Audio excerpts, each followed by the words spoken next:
Hey guys, how's it going? It is my different username here, and today we'll be taking a look at the longest serving modern assault rifle of the French military, lasting almost 40 years of use, and we'll even talk about what stands out on this rifle compared to many other rifles, and get a chance to talk about its rise and fall in history as well.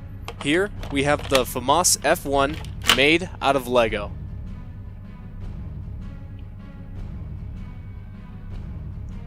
So, the FAMAS, or also known as the Bugle, is the bullpup assault rifle designed and manufactured by the old French weapons manufacturing company called MAS, founded back in 1764. The French around the 60s were considering adopting the HK-33 as a possible service rifle to use, but didn't want to use foreign weapons for themselves and instead make their own rifle, which by 1978, the FAMAS F1 was announced as the new service rifle of the French military, replacing the old MAT 49 SMG. Surprisingly, the FAMAS lasted from 1978 all the way to 2016, where it eventually ended up being replaced by the adoption of the German HK-416F assault rifle.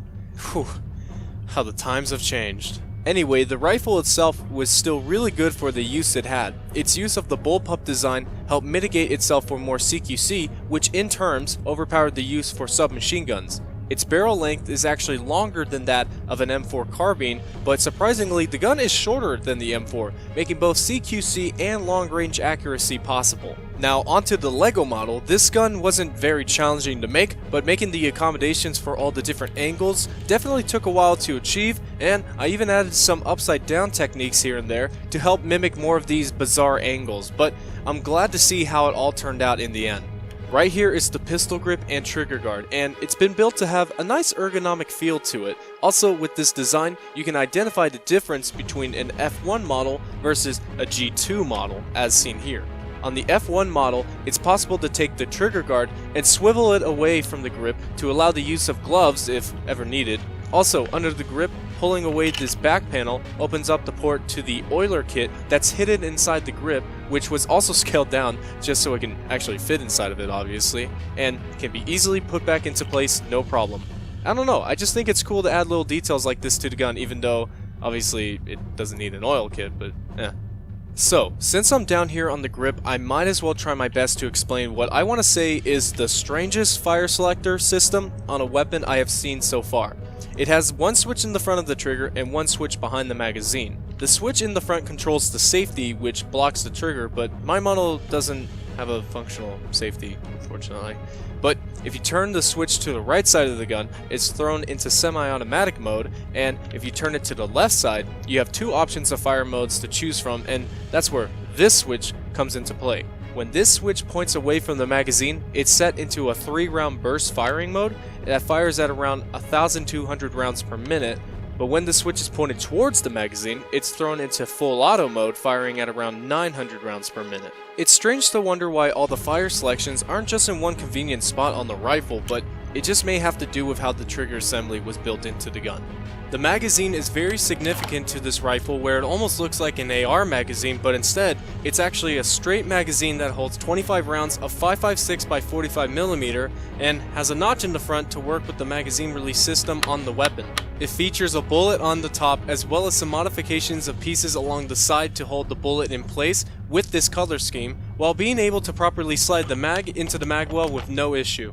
It's almost weird how you reload the gun too. You don't necessarily slide the mag vertically up, you almost have to tilt the mag then push it into place because of how the magwell is built. Either way, it's still a nice crisp feeling to reload this gun, and it's pretty cool. The charging handle sits above the receiver and under the carry handle. It's a really nice system, but can be difficult to pull back while freehanding, but it's definitely a lot easier to use with the stock against your shoulder.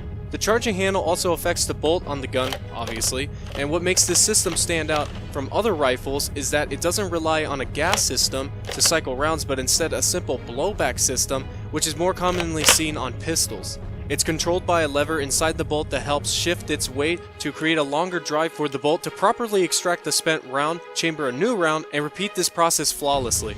Also, like most of the other features on this rifle, this bolt can be ambidextrous and assists the shooter. For example, this cheek rest that can be set up on the left side for typically right-handed shooters could be set up on the right side for left-handed shooters, so it extracts cases to the left accommodating to those who favor left-handed shooting. Also, my model actually wasn't built to swap this out, but the real model can do this, and I kinda just wanted to show it off anyway.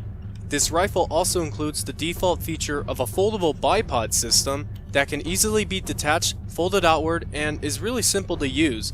It supports the weight of the gun very well and actually makes a really nice bipod to use. Although previously, I made a different design for the bipod that I think is more accurate to the original look on the real rifle, but unfortunately just doesn't hold up well. Really, it just doesn't hold up at all. There isn't much to talk about with the stock. I mean, it's nice, and it's basically an oval shape from top to bottom, and the back of it actually features this strange dotted pattern that looks really cool, but also helps keep the gripping on the shoulder while firing. Also, keeping up with the ambidextrous details on this gun, there is a sling mount setup on the left and right side of the stock. Up next, we have the sights, which are both contained within the carry handle, which is pretty nice actually, and can hold the gun pretty well.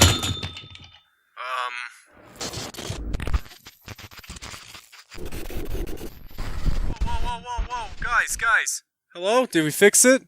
Are we good? Alright, so, the sights are fairly simple, just a notch in the front and a ring in the back. Also, they line up really well while aiming the rifle, and I gotta say, I'm actually really surprised how comfortable it feels to aim down this gun. It just feels perfect.